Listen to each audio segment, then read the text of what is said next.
Welcome to Ausfilm Creatives, a podcast about Australian creatives working behind the camera.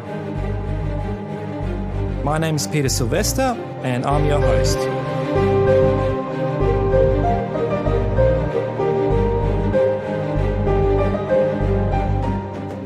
Welcome back to this episode of Ausfilm Creatives, and I'm super excited to have Donald McAlpine ACS, ASC, on this episode. And if you don't know who he is, well, just look back at some of his amazing work.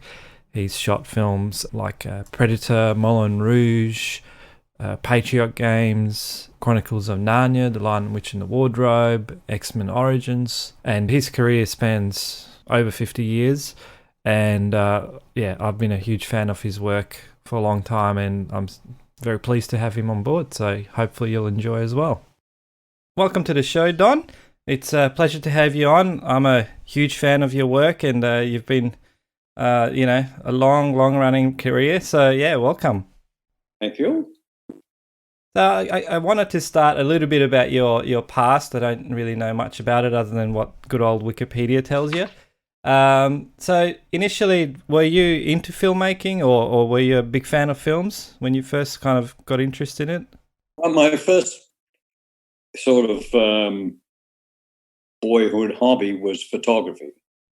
Built my own dark room, got nearly electrocuted half a dozen times trying to build it and enlarge it and all that sort of crap. That carried through, and trying to get around it as quickly. High school, I matriculated at high school, and then I went share farming for a year, and then I went overseas for a year. Then I came back and started to train as a physical education teacher at Sydney University, and became a physical education teacher. The main reason I did that because we had no money, and they used to pay to go to university in those days instead of charging as they do now. So I became a school teacher. I taught physical education, and it parallel with all this, it became obvious that my ability as a photographer could transfer to cinematography. So I started to shoot first 8mm little training films, and then 16mm. I graduated to that, and eventually I ended up in ABC television on an excursion with a bunch of kids I brought up from the country to compete for the city school, and just on the spur of the moment, went into an office and said, what if I got the end of the world on film? By then I had a 16mm camera, and they were sort of totally disinterested. But he said, where are you from? And I told him I was teaching at Parkes, Central New South Wales then. And he looked up at a map, and there was no little red flags anywhere near Parkes. And he took moderate interest. And he said, are you any good? And I said, I had no idea. And he said, well, I'm busy. Here's 4 100-foot rolls. Here's a phone number. Ring us up. Tell us what you want to shoot, and we'll approve it or not. And you'll shoot it. If it's any good, we'll pay you money. If it's no good, you can have films left over, and we'd never see you again. And anyway, I did that, and I shot a film about the transfer of steam locomotives to diesel, which was happening at Parkes, the town I was teaching at the time. There was a big locomotive terminal there, and they used the footage. They paid me nearly as much as I got as a week as a school teacher, and that was the beginning of the rot. Wow. About a year or so later, the headmaster came down and said, the excreta's going to hit the fan, and some's going to splash on me. You're supposed to be teaching full time, and you're doing this other stuff. And and I rang the ABC, and they virtually offered me a job. Very nice. And so I was in then as an assistant cameraman. The pay was about comparable with a teacher, but of course they had this wonderful thing called overtime. So you made more money, and of course I did find it quite stimulating and rewarding to realise that the stuff I shot with my little Bell and Howell hand crank camera would be viewed by maybe 1 million people that evening, and it's that sort of knowledge that you have an audience that you can entertain or manipulate or whatever it is, has driven me ever since. Wow. And by the sound of it, so you're completely self-taught. Is that right? Or you've had some formal training? Yes. Oh, yes. Yes. Totally self-taught. Wow. Actually, to a degree, my film school was comic books. Yeah. Because in actual fact, if you analyse it, they use a very, very similar structure of framing to tell stories of wide shots, close-ups, and all the rest of it. And it way back then it occurred to me that this is what you got to do. You've got to take a lot of shots from a lot of different angles, and it's got to make there's got to be some logic to the reason you make those choices, and that's basically what I've done ever since. Yeah. Well, I think that a part of being a cinematographer probably is the case that you've kind of have a natural instinct for framing and lighting. So I guess you must have recognised that early in your career and your interest. So when you kind of focused on cinematography, what do you love about that role as being a cinematographer? Well, I get a lot of personal satisfaction just out of doing the job, and I can't explain that too clearly.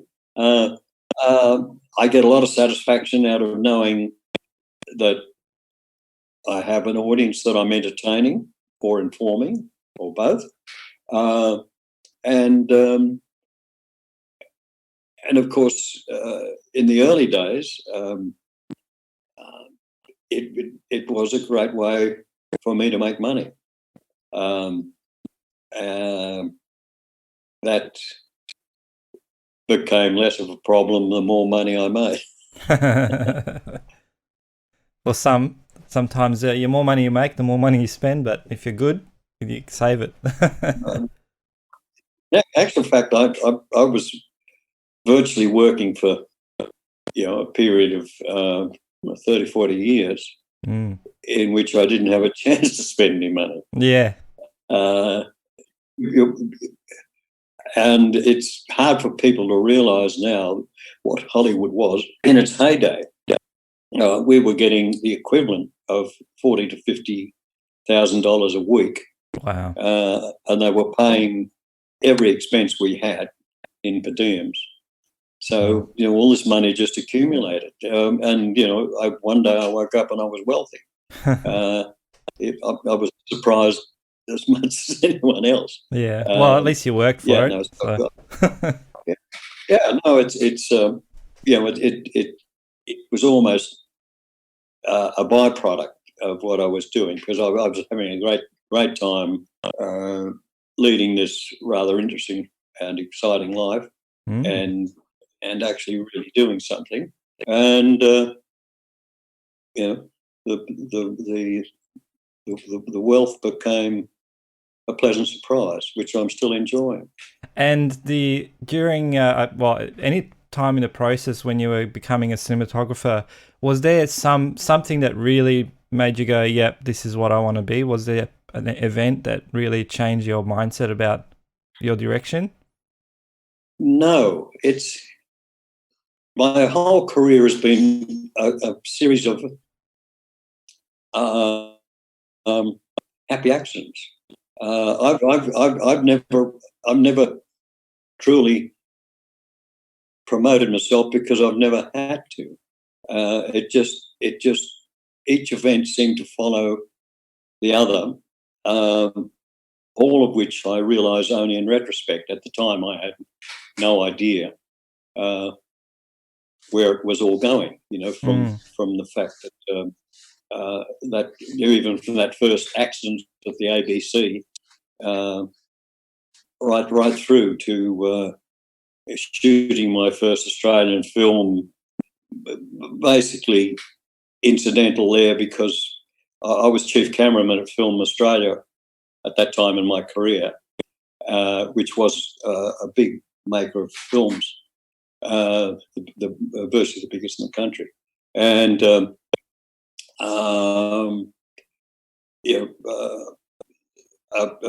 guy came to me to ask about what crew members I had could shoot a feature film, because none had been done in Australia for years.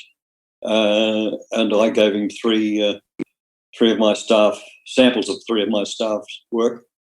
And he came back and said that Bruce Beresford, the director, had seen a little documentary I'd shot, which I'd shot totally illicitly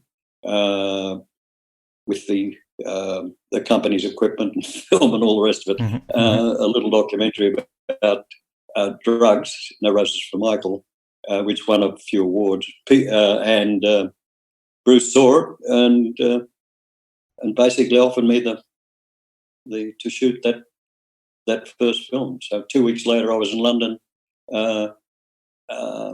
shooting my first feature film. Wow, that's crazy. And you had quite a long relationship with Bruce Beresford, like his I mean, basically, I gave up working with Bruce only because we just knew each other too well in the world of cinema. We would start a movie and almost never talk to each other because we knew what the other was what we expected of each other in that process. And it sort of occurred to me that it'd be interesting to see how other people make movies. But we're still the best of friends.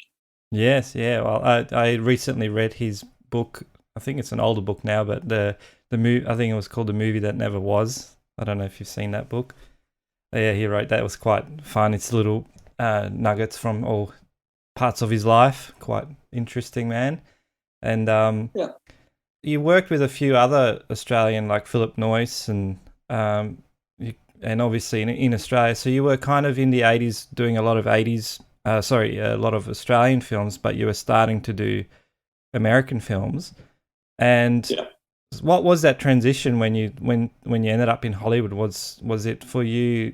Was it a big decision to go, okay, now I'm going that way, or were you just on the train and you're just going with it? No, once again it was quite a different world. The American industry was totally insular. There was very few outsiders got into it, right? And it was only through a whole sequence of events, once again, that I wasn't aware of. I shot a couple of American films in the Philippines, little B-grade films up there for people. But that at least gave me a reference in America. I had referees in America. And then, once again, the happy accident was that three of my Australian films, probably three of my better Australian films, all ended up in New York within a week. Wow. And the papers, including the New York Times, noted they were all shot by this one cinematographer. And on the basis of that, Paul Mazursky rang me at 3:00 in the morning to ask me to shoot Tempest. And through that film, Tempest. I was sort of immediately put onto the but basically the A list of cinematographers in the States. So once again, just a happy flow that you just put your feet in the handlebars and keep going downhill. It's that's the way it happened, and I can't claim any. It just happened around me. Yeah, but your work does speak of itself. So obviously, I mean, it's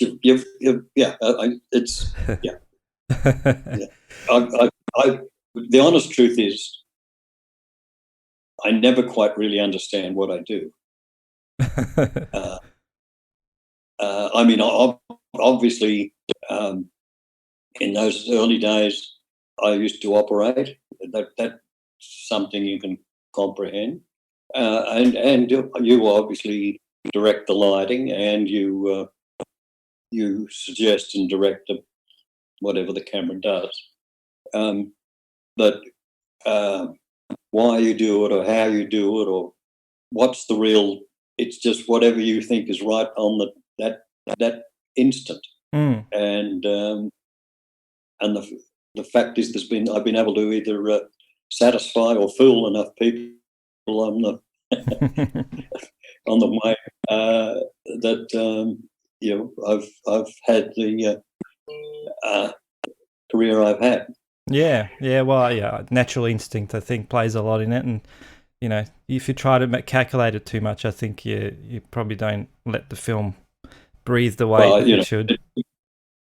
There was no film schools here in Australia at that point. You did learn on the job, and in retrospect, it's been a great way to learn. I've had no regrets. I think this film school almost fetish. We have, and I participate. I lecture in West Australia and a lot of places, and it's you just look around and you see all these brilliant young people, and you do wonder what industry is going to absorb them.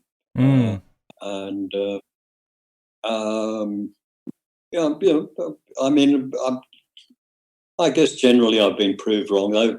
The whole visual area has expanded, beyond what I ever thought it could become, and it's so many streams and so many different things that, I mean, when I started, well, there was no film industry in Australia. There were newsreels and some very, very stilted and very infrequent documentaries, and commercials for the cinema. That was it, and that probably involved less than 100 people all over the country. That'd be a crude guess, but that's the sort of feeling I've had. There were just, there might have been 10 people who call themselves cameramen in all Australia. Yeah, so there was it was kind of like a bit of a wild, wild west for filmmaking, really. You do whatever you wanted back then, almost. Yeah, but you still have to get somebody to pay for that bloody film. Yes. And pay for it away. So you really... When you moved to America, what are some of the things that you really noticed the difference in the way, I guess, we worked in Australia to working in, say, especially working, let's say, your first Hollywood blockbuster, which is like Predator? Like, how was it? Was it any different, really, or was it just you were just learning? Oh, look, Predator was a little movie. Predator was a nothing, right? When I started it, Prior to that, I'd worked, on a fair few a massive Hollywood productions, and of course the Americans are, they'll never admit it, but they're a lot like the Germans. They're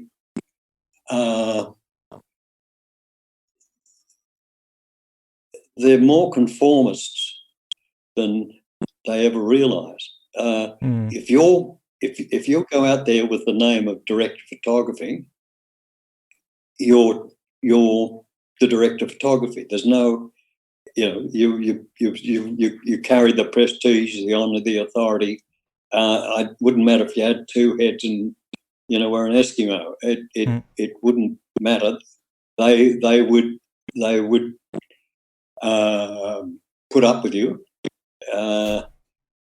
do what you told them to do, and because the whole thing seems to, particularly in America, is a sort of rolling, ritualistic thing, and the movies sort of showed it a little bit, and that was the hard battle to get them to deviate in any way away from the standard format of making movies. I did it a little bit, but I realised that I wasn't going to change that world, and I still had amazing fun shooting those movies. And there was I really had no crew problems at all. I mean, the problem is always there were just so many of them, and I realised after a while there were so many, so they could work so many hours. You'd have electrics and grips actually sleeping back in the trucks. Wow. While you're working your 16-hour day, they'd work sort of bits and pieces of the day, and to keep up with you. I'm working. I was basically sitting down most of the time, but that's the way they manage the long days. Have long, big crews and sort of rest during the day. Wow. And breaks. I've got a little fun question to ask about Predator. I always wondered how you felt when you saw Van Damme getting that awful suit, the first suit that they had for Predator before they got the really well-designed one. What was your thoughts when you saw that, when you started rolling and you're like, Oh, no.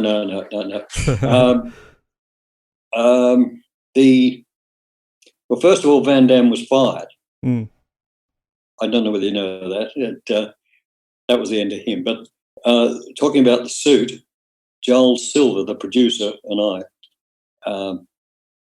I used to love Joel. He was an incredible character, absolutely devious in every way. And I'd sort of joke with Joel on the way to work. We used to travel to work together occasionally, and he'd tell me three things, and I'd say, "Joel, you've told me three things. I know one's a lie, I know one's truth, but what's the third?" Because he'd lie about everything, Yeah. Anyway, he said, we went back to a hotel one evening. He said, "Come and have a look at this." So I went with him to a room, and we were in Mexico at the time, at the hotel we were staying at, and I walked in, and here's this suit, the green suit, and he said, "What do you think of it?" And I said, "It looks like a guy in a rat suit." And he sort of said, he abused me, all the rest. But I said, "Well, then you asked me what I bloody thought now." And that was that. And that was on a Wednesday. We shot with it on the Friday, and the studio saw it Monday morning and rang Joel and said, "It's terrible. It looks like a guy in a rat suit." And from that day to this, Joel is convinced that I rang the studio. Oh, no. And said, "This is..." But I never did. But they used exactly the same words. And we closed closed the movie down. We were all on a plane on Tuesday. That was Monday. We're all on a plane on Tuesday, heading for home, and we got together a year later to finish it. Wow! Yeah, just because of the suit. And in actual fact, that's why Predator. I mean, Predator at that point, Predator could have just never been made. They could have just wiped out their losses, and it went. We came back that year later and finished the damn thing. You know? Yeah. And it was much better because the director had the chance to go away and cut the footage he had and present it to the studio and say, look, this is what I got so far. And they were inspired by that and gave him enough money. You know, I think they gave him probably 5 times the amount of money he had to end the film in the first place to do it the second time. And that's why it's been the success it has. Yeah. I mean, it's funny. It's just that one little key that it needed. Like you said, it rolled on from then onwards. Like, you know, obviously replacing the suit, but that allowed him to cut together, a film and make it work even better and get more money. So it's pretty amazing. But yeah, like you did a great job on that. And were you shooting a sort of a high speed film on that to try and? Yeah, well, it was very interesting. And, I had a full crew, the whole thing, lighting and all the rest. But in the jungle, there's no lighting. No lighting at all because it was totally impractical. Yeah.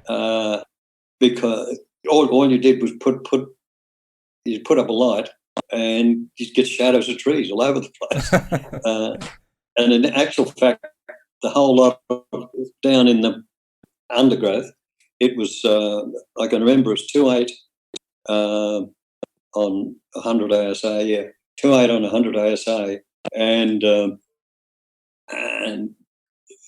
it worked gangbusters, that was it. And it was very, very simple. We just ran around all day shooting everything without virtually any light at all. Wow, that's good. Yeah, I mean, yeah, look, turned out well. It's sort of I've shot a little bit. Well, the film that I shot was a lot of it in the forest. So I kind of, you realize you can only just shoot with the light you've got and off you go. Yeah. Yeah, it's a bit of a shock the first time you find it out. Yeah, you think, oh yeah, I'll get this in and get that in. No. And working during the 90s, you obviously ended up working with a lot more big films. Was that sort of period for you kind of really, I don't know, your golden age of working on films because you got to play with a lot of different styles? I mean, I mean, it was a great time. And you were working with an agent, and you were. It was the whole sort of Hollywood bit, but I never considered living in the States, and I'm very pleased that I didn't.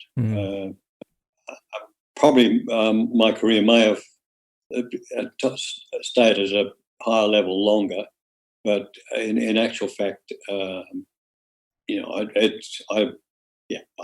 much prefer my life back here, and I get as much fun and kick out of shooting an extremely low budget film as I do probably shooting actually more than shooting the last big budget thing I did was Ender's Game, which was great fun, but it's just a whole level of your work is not as direct as it is in a small film. You contribute far more in a small film. You have the opportunity and required to than you do on something like Ender's Game or any major, because so many other decisions are made in the bigger productions. Yeah, Yeah. particularly and when we got into special effects now, something like Narnia, Mm. we had the whole film pre-visualized Mm. in pretty detailed animation with 10 people working full time for 3 months to do virtually the whole movie was pre-visualized. Mm. And Andrew Adamson and I would, even every day we'd start shooting, we'd nearly always depart from this work. Mm. But it was fantastic we had it, because we always knew we had to get back to a certain frame of the pre-visualization, or we get totally lost Mm. in production. So we had the beginning and the end shot of the day, basically, and was up to us to do better than they could do, and we tried to every day. Yeah, Mm. I mean that's the wonderful thing about my job, is that cooperation between you and the director. It's a working relationship. I'm sure it happens in many endeavours, but it is one of the when it's really working well, it's fantastic. Mm. And well, I thought cover a couple of films of yours in a bit more detail. So I wanted to talk about Moulin Rouge, which is interesting about pre-visualization because the Baz Luhrmann's imagery on most of his films is quite energetic, quite out there.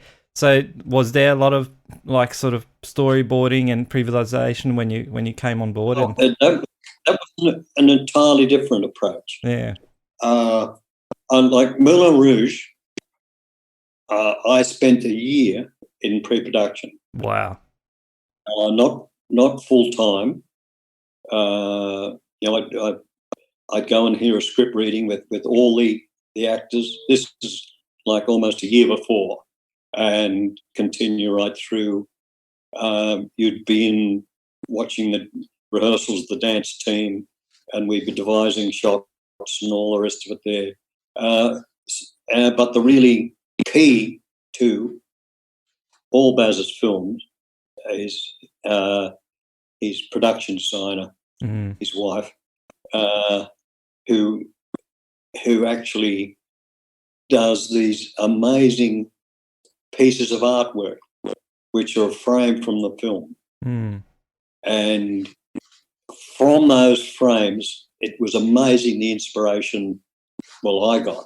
I can only talk about me, but I could see exactly what sort of a film she, and I must excuse Baz, had in their mind, just from this one frame from the scene, and that would dictate the style of the lighting, and to a degree the camera work from the energy she had from those. Now that's that's the clue to all of that. Yeah. Yeah, well, yeah, it is. Well, if it's a year in pre-production, you must have really planned out the camera work. Was there many cameras? No, no. No, there were 4 cameras. Wow. All the, I mean, wait there. On a dramatic scene, there may have been 2, but I had 4 cameras available all the time. Wow. Full crews, and for all the dance numbers, we would just go for day after day after day on the one dance number, and I'd set up 4 camera positions, and we'd do 1 or 2 takes. All the dancers would sit down and rest, and then I'd set up another 4 camera positions, and this could go on for 3 or 4 days on the one dance number. When you hear Roxanne for about a week non-stop, Oh. it does things to you. So yeah, that's the way it was actually done. Every angle was covered. I mean, even to the point where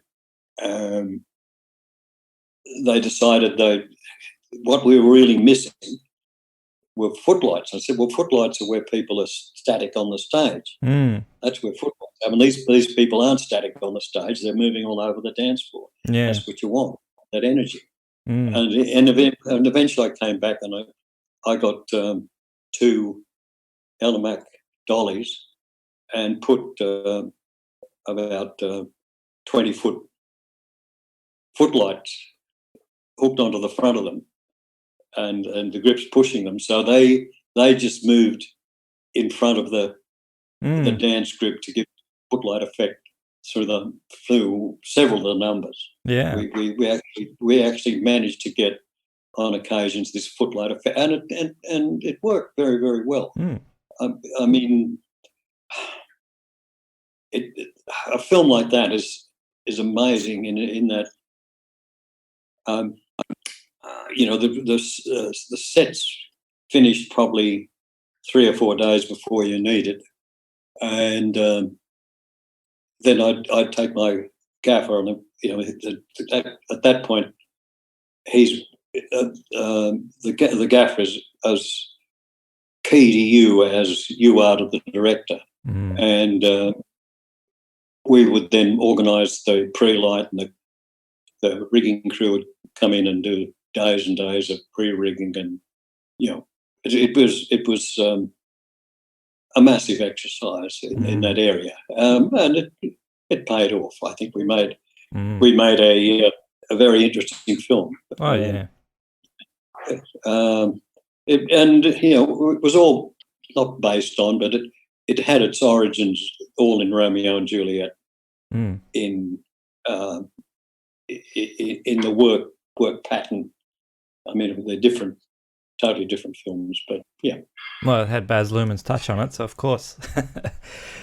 So with the as you mentioned before, the production designers sort of informed your lighting. So what are some of the approaches that you decided to take with how you wanted to light it?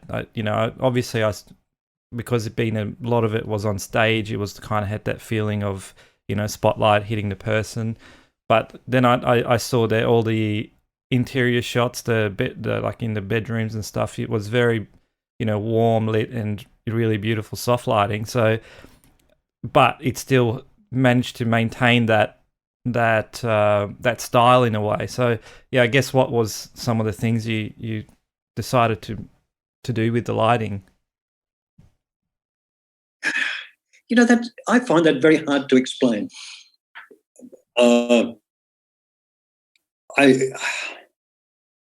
It really is just going in and sensing what the scene requires, and then doing it.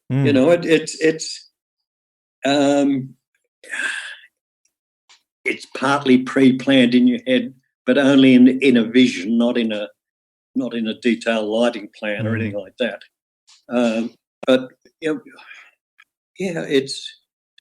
I think it's far more than improvisation, but there is an element of improvisation in it. But it really is just that judgment, that this looks bloody right for this scene, as I read it in the script. I've seen the actors perform it so far, and all the rest of it, and you just go in and do it, and you turn this light off, you turn that light back on, you turn this light off, you move this one around a bit, and yeah, that's better, that's better, that's better. And then your gaffer will come up and say, what about so? Say, oh, maybe let's try it, and you get there, and you get asked to come back. Well, that's good. I mean, I think that's a big part of it. As long as you have the image in your head, I suppose, which I think what you're saying is that you've got that shot in your head. You've just got to translate it and put it on the thing. That there's no formula for it. It's just let's try to make it look like what the director and you see. So, for me to go in and say you had an absolute detailed lighting plan and a camera plan, it's sterile. It's anyway. It doesn't work for me. I'm sure it works for some. I think that if you can allow your creativity to come through that. I think that's important because, yeah, like you said, it can become a bit sterile and you might try to light like somebody else rather than just light what you see. So it's really important, I think. Basically, you haven't asked, but a lot of people ask me about what's my style, and I say I have no style. The style comes from what's in front of me. I have never tried to impose a style on something. Yeah, no, that's good. And I noticed in the film as well there was a lot of speed ramping in the shots. Was that a lot of it in camera that you? Post. Oh, it was all post. Post. It was all post. I was wondering about that because I was watching and going. Jill Bilcock, manufactures both those films, Romeo and Juliet and Moulin Rouge. She manufactures them out of the piece. I mean, we've got to give her the pieces, but yeah, the way she manipulates it is an amazing gift that a person can have. The films.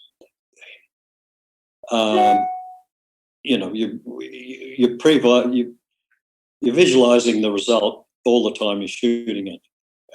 But with Jill Bilcock, she adds an absolute massive and another dimension to what you've pre-visualized, generally for the better. She's that's why I was wondering if that was a post thing, because back then it was still early days for mucking around with digital post kind of work like that. But no, it looked great. And I guess you touched on it a little bit. Like this one was fairly large budget film for, especially, well, I guess it's an Aussie film, but a US film. So yeah, working on these really large projects, what are some of the pros and cons you love about working on a large project as per se a small project? Because working on a big project, generally the food's better. No. I go back to what I said earlier. It's working on a big project is, there's a certain grandeur in the project, and the fact that you have virtually unlimited resources and all the rest of it. But there is a lack. There's a lack of a relative lack of personal involvement, right? So whereas in some of these smaller films I've worked on, what's gone up on the screen has been what the director and I wanted. I mean, nobody else has virtually participated, and that's its own reward too. Even though the food's not quite as good occasionally, but it's never too bad. But that's the important bit, good food. And talking about working on a smaller project, and almost, I'd say 10 years later, or maybe even 15, The Dressmaker, I want to talk a little bit about that. So I guess initially, what attracted you to this particular story? I mean, I know there's a book, so maybe you might have known about it, but yeah, was there anything? I certainly didn't know the book. I worked with PJ Hogan and Jocelyn Morehouse on Peter Pan and Mental, so I knew them very, very well. And when Jocelyn offered me the chance to do this, I jumped at it. Once again, we had a wonderful pre-production, mostly in the back of my car, where we drove all over Victoria and New South Wales looking for the town, and we never ever found it. No. But in the process, we found the film. In other words, with the discussion, I think I understood the film incredibly well. Good. And that was important. Mm. Roger Ford built us this amazing little town, just outside Melbourne, and lots. One massive thing came our way. We wanted an actual sunburnt country. We wanted a brown piece of country, and we were just outside Melbourne. And everyone said, at a certain time in winter, coming up around about now, I guess it was, the grass all goes brown. Well, they built the town, the whole thing went, and we're terrified because it's green as Ireland. And poor Jocelyn's just about, distraught by this thing. And the weekend before we started, or the week before we started, there was a massive cold freeze change comes, and it all just went brown. But I mean, that was a massive omen that we were the gods were with us, and I think they were in that. The casting was fantastic, performances were fantastic. It was great fun to work on, and once again,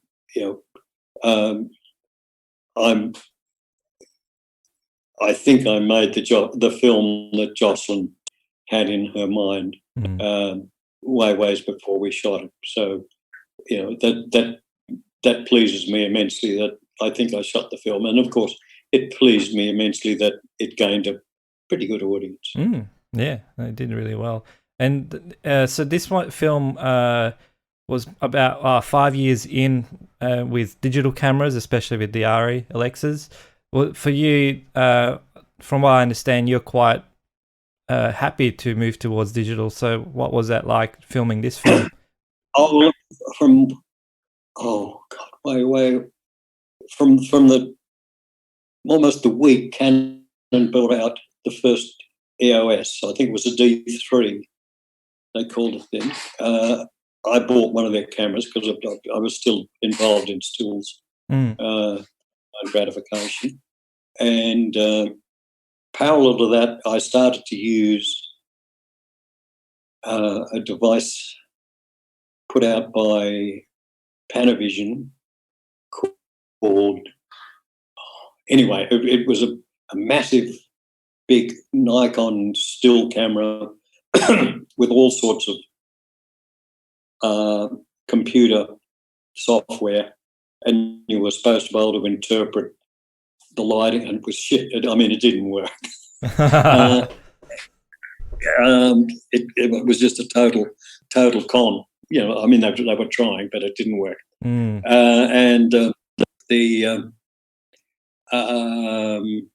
So I got this Canon camera just totally separate at the same time, and a couple of times I'd had it on set and just take shots of the scenery, and then I'd look at the computer and say, shit, that looked like the dailies I saw this, yesterday. There was a great matching between what was coming up on my computer and what the digital camera was showing. I mean, you'd have to adjust it a bit for the lighting and all the rest of it. Yeah. But if you did adjust it, and this then became a tool. I in the next film I had a computer on set, and I'd take the stills and go over, and I found it very, very advantageous on big lighting setups where you could take a still and go over to your computer totally away from the influence of the actual set, the people, the lights and the roof and the whole lot. You just had this scene and you could study it and say, that corner's down a bit. Bring this side up a bit, or there's something wrong here. The colour could be better. Let's put a bit more blue back in that area there, and it became a very great tool. Just this still camera for, I'd say, probably at least 20 productions before digital came out. So I basically had a pretty good transition from film to digital on this screen. I started to see what the differences were and what the similarities were. And I tried to shoot digital for years before they ever let me. Producers wouldn't do it. Yeah.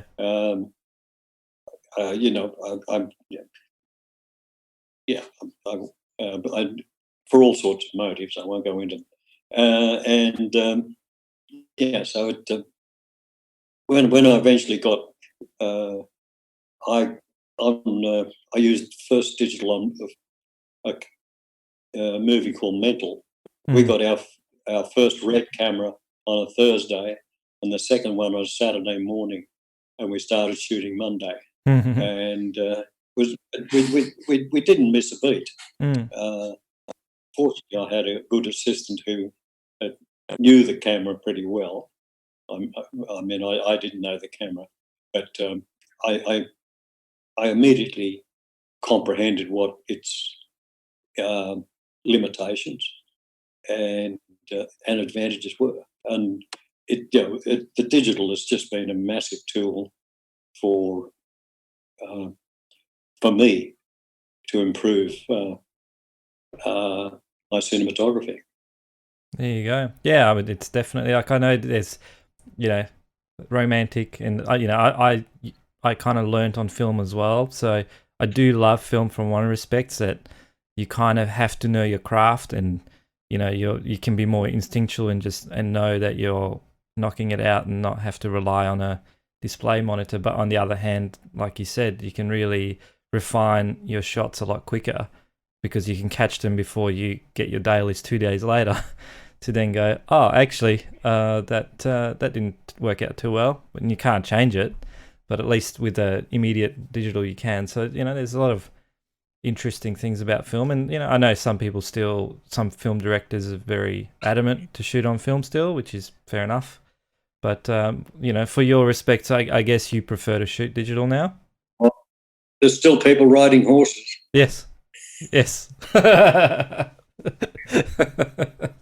But no, it's. I mean, the advantages are many. The most wonderful thing is you don't have to go to bloody dailies anymore. I mean, the younger people will not ever have participated in working, maybe up to 16, but at least 12 hours a day, and then spend 2 hours involved in driving somewhere, looking at this material, and then having meetings afterwards.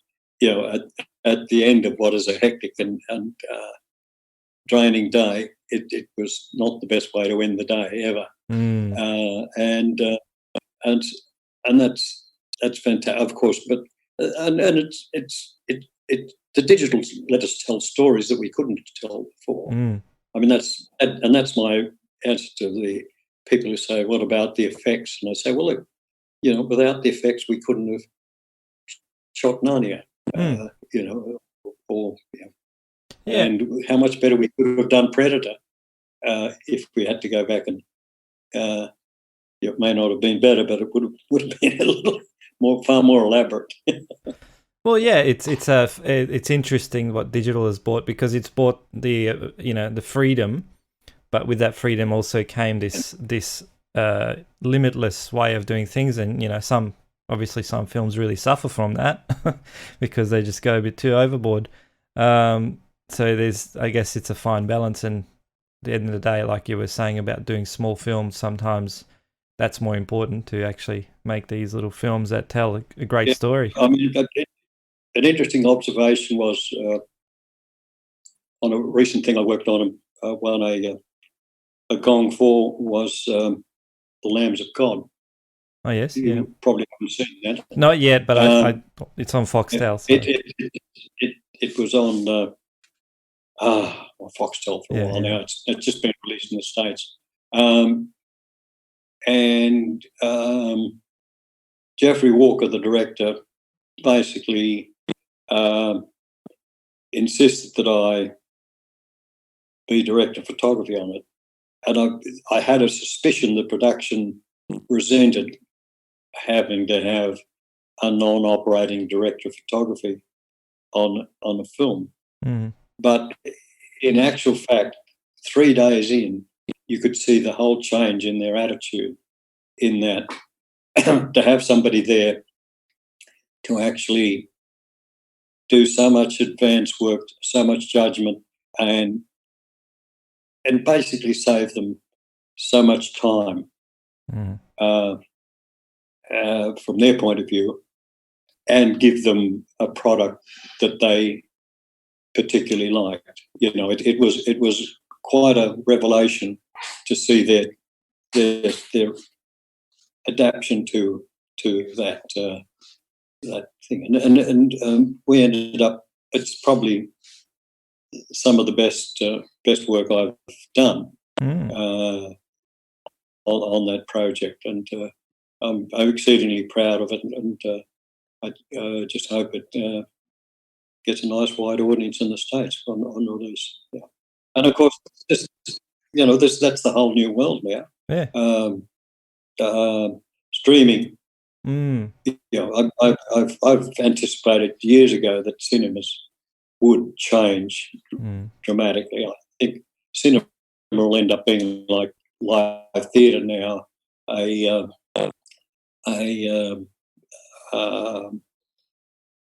it'll be for a rather elite, sophisticated audience interested in past films and cinema as it used to be. But I think as a sort of a mainstream thing, all that audiences will eventually end up streaming. I mean, the truly interesting thing is I can promote them now because they don't sell them anymore in this country.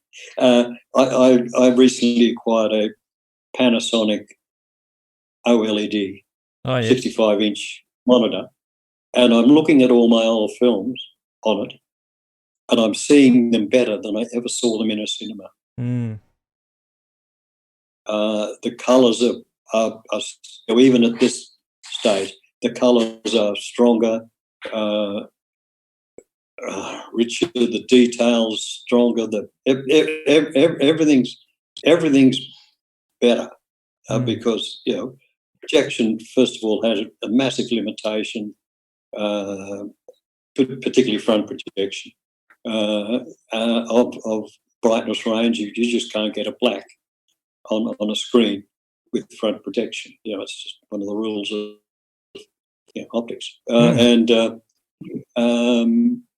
this to me was a real affirmation of what I believed to be the case, and it's wonderful to go back and see something like Breaker Morant in absolute rich colours, solid blacks, and it's like I've never ever seen it ever projected before.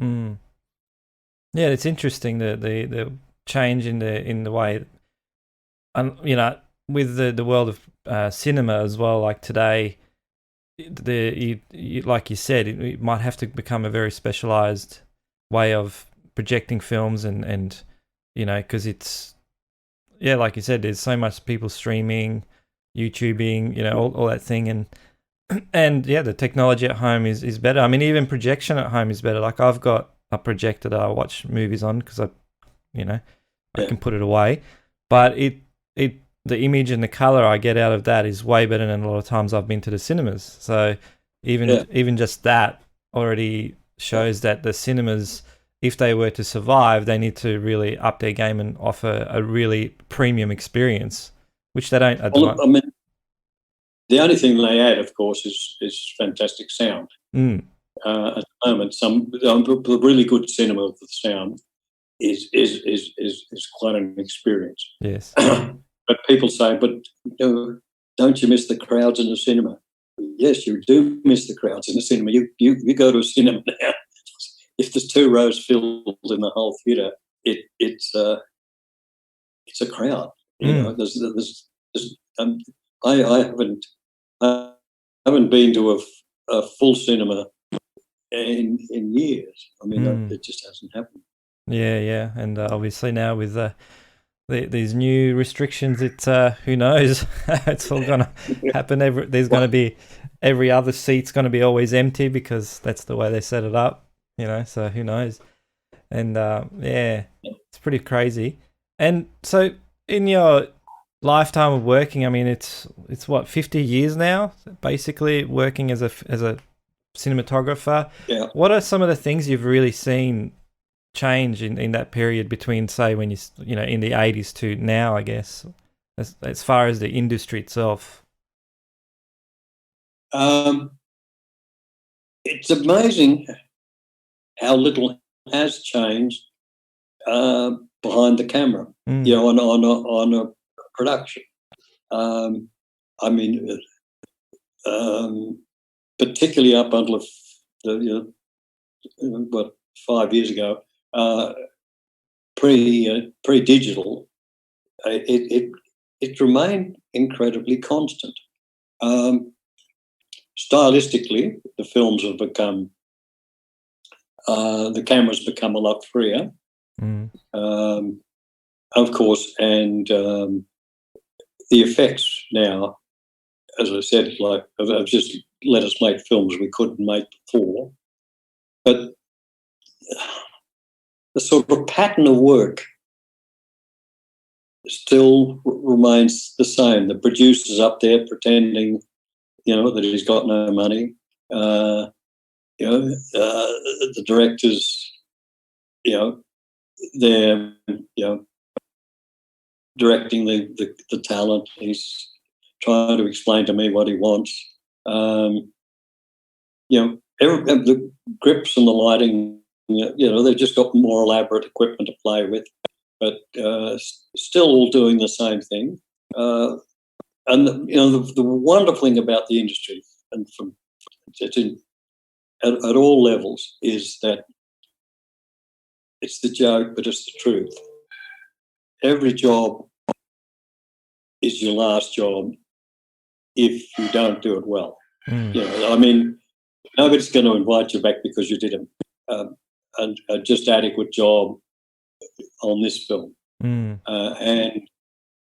the other great thing about the film industry is that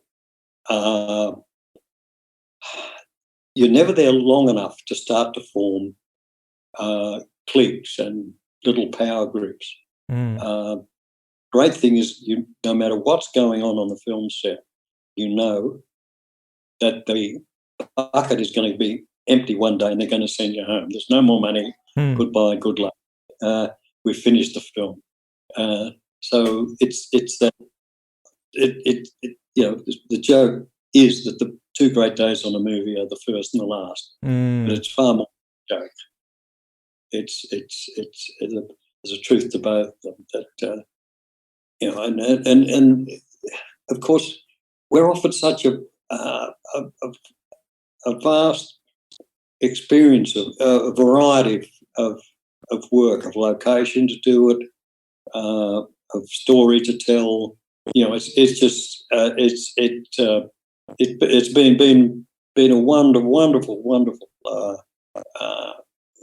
career I basically fell into, and I'm very pleased that it did happen.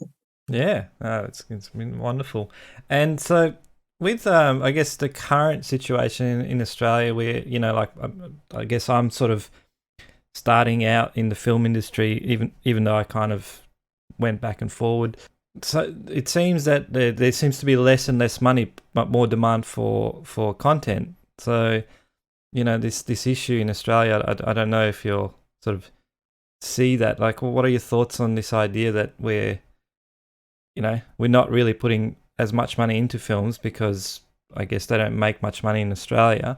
Obviously in Hollywood it's a different story, but and what are your thoughts on, especially now with this pandemic occurring, what's your feelings on all this? Well, the terrible truth is that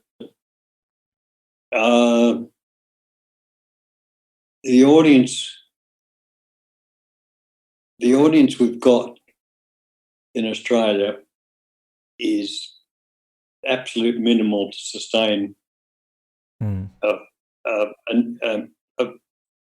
motion picture industry. Right? It's more valid for a television audience. If you're going for a television audience, but that of course implies a whole cost problem. We're competing against, in truth, almost the whole world, irrespective of what language they speak. Yeah. With English, we're competing almost against the whole world.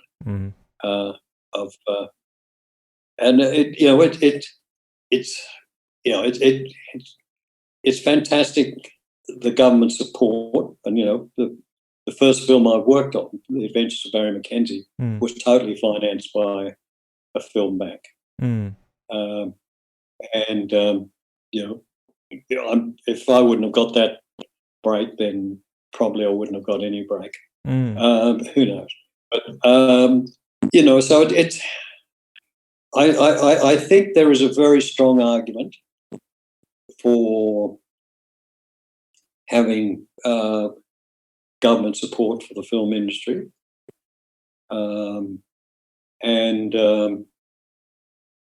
it gets a bit grey when they start to finance American productions here on the basis of employing crew. But I think accountants can argue that.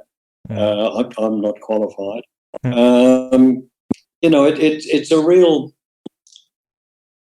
It's a real question for me. And the other question I've got is, and I've never got a figure for this, but we're developing, or have developed, a sort of film bureaucracy, and I'm just wondering how much money is being spent on that film bureaucracy. I'm probably the only guy in a country old enough to be stupid enough to comment on that sort of thing, but that worries me a bit. How more and more entrenched. Every state's got its own film board. The federal's got its film board. They've all got these boards, and they're all costing money that could go into production. Now, the board people will tell you straight away, well, it wouldn't go into productions if we weren't here. It's true, but I think the equation is sort of got a bit lopsided. Yeah. Well, that's the feeling I have just from the outside of it. Yeah.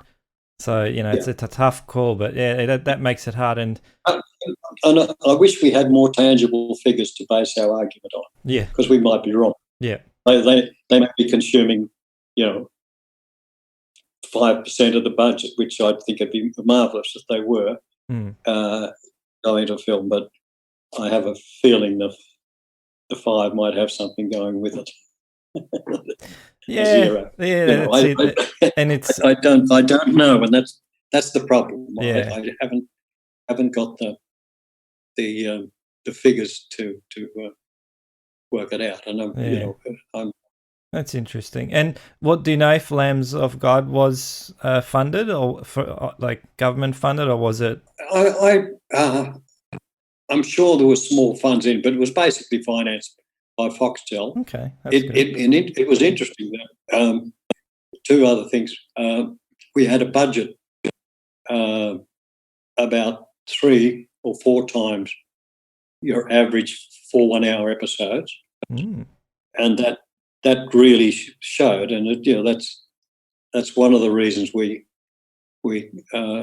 took out all the awards we did, and it had the one director. There's the one big fault I see endlessly with streaming, 6 or 8 episode special things they run, which are quite good, is the unevenness as it switches from director to director. Yeah. It really you know, it's yeah. There's just you're just watching it and you say this isn't the next episode of what I saw last time. It's different, and of course on Lambs of God we just had the one director, and I think that was as much as anything, it's key to its success is it had a unity all the way through it, and I really do find, you know, these other things with what do they call the producer who's supposed to showrunner, isn't it? Oh, showrunner, that's it. Yep. Yeah, I mean it's in most cases it's not working. Yeah. It's interesting you say it, because especially the type of appetite that the audience have today and the type of films we produce are not episodic anymore. They're essentially a 10-hour movie. So you kind of need to have that singular vision to go all the way through, because if you switch it up, it can falter. So it's interesting because I did talk to a few other DPs in my previous episodes where you know, they were the constant in the production because they had every 2 episodes a new director. So it's interesting that as a DP they kind of had to try to maintain the feeling of the show more or less than the director. So that's well, I mean that's I don't know the way about it. Maybe just take a little bit more time to shoot it so you can have the one director. I just can't see why. I can't see why the one director can't go through the lot. I mean, I know they're supposed to be out preparing, but I don't know how much they prepare, and it's a problem. What happens? Yeah, I mean, and it's a big challenge for, you know, the future as well, in a way that the type of audiences we have, because they binge watch shows. So are they really actively watching the entire show, or they're just kind of keeping themselves entertained, you know? And you're producing, you know, this content of, you know, amazing stories, but are people really taking it in anymore? You know, like that's where cinema was wonderful, because you go there and generally you're not distracted by things and you just watch that movie. But today a lot of people are just consuming content, and I don't know how actively, just like music, people now put it in the background. They don't really listen to it as much. So that's the other challenge. And if you don't pay or don't pay much for it, you don't value it. Yes, exactly. There's that too. So $13 a month for Netflix, you know, and you're watching these high-end productions, you don't really see, you almost expect that quality, and you're like, yeah, but it doesn't doesn't cost $13. Oh, jeez. And so for you, you're in your 80s now. What is it that keeps you going to keep making films? Well, fortunately, I've had amazingly good health. You know, I've got the energy. Yeah. Why do I keep doing it? Because I enjoy it. I mean, I get a lot of satisfaction out of doing it. I obviously don't go from one job to another, and I spread them well out. And I obviously don't get the offers that I used to do. But it's I get enough. I still decline of a fair amount because of I'm just not really interested in the subject matter, or to be honest, the director occasionally. So it's I just keep doing it. I have a slight sense of guilt that I'm stealing work from you young guys. Well, we've got to do our bit too. You'll be in that position one day if you're lucky. Yeah, that's right. So looking back at your films you've shot, do you have anyone that holds a special place in your heart? There's 2 of them. The one you may not have seen, called The Getting of Wisdom. No. Which was the first, way, it was a very early Australian film. And it was the first time I had a chance to shoot a story that was inherently about beauty, about young girls, right? in a young ladies' academy in Melbourne, and that was a great excitement to realise that I could do more than tell a story. I could add a lot to the story with my cinematography. Yeah. And of course, the other one was the most, I'd say, successful film at many levels, and that was Romeo and Juliet. Mm. That I actually saw that in a remote city in Canada when I was up there shooting a story about bears, and the audience was packed with teenagers, and was deafening before the. And I'm cringing. I'm saying this is going to be a disaster. These kids are just going to scream and jump all through this damn thing. And I'd not seen it in the cinema before that. I just was first release. And anyway, first scene comes up, finishes, and the audience was absolutely quiet and paid full attention. And my mind then flashed back to maybe 18 months before. We're driving through Mexico looking for locations, and Baz said, you know, I'm making this film for a 12-year-old girl in my mind. She's whom I'm actually making this film for. And all the 12 and whatever else year-old girls and boys who were in that audience got it. Just shut up and listen. And you know, all you heard was the occasional weeping going on. And then I realised this is an amazing movie, that if it can do that, and it did it. And it still does.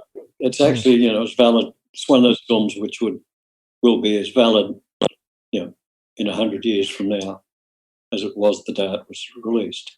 Yeah. So, you know, that's those are the two films I really do look back with something. Yeah, fantastic. And is there a film that you like watching that not of your own, but like something that you've always enjoyed watching? And everyone else's work's crap. You know? I like that. Oh, jeez. No. Fantastic cinematographers out there. Yeah. You know, yeah, it's too many. And you know, it's some great, wonderful films. But yeah, I'm actually not a great film buff. Yeah, I wouldn't say I'm ignorant, but I'm just one step above.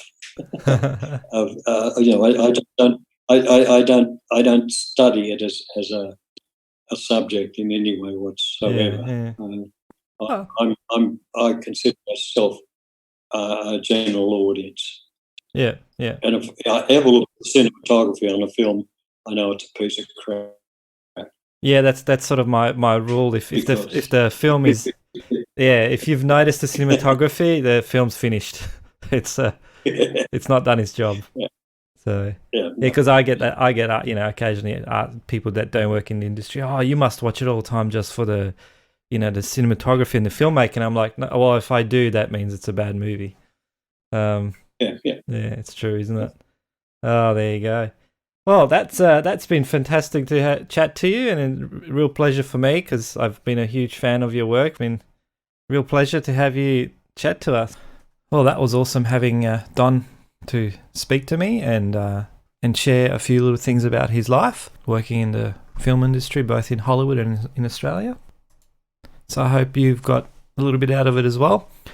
And so coming up in the near future, I'm getting back to work, luckily, so don't have any upcoming episodes yet, but yeah, you know, keep subscribing and it will pop up on your feed when it does, and I'll let people know. And I hope you've all who are filmmakers specifically, but anyone who's listening to this, that, you know, during this lockdown and COVID virus, everyone's health has been good, and hopefully you all get back to work as well soon. So thank you again for listening, and talk to you soon.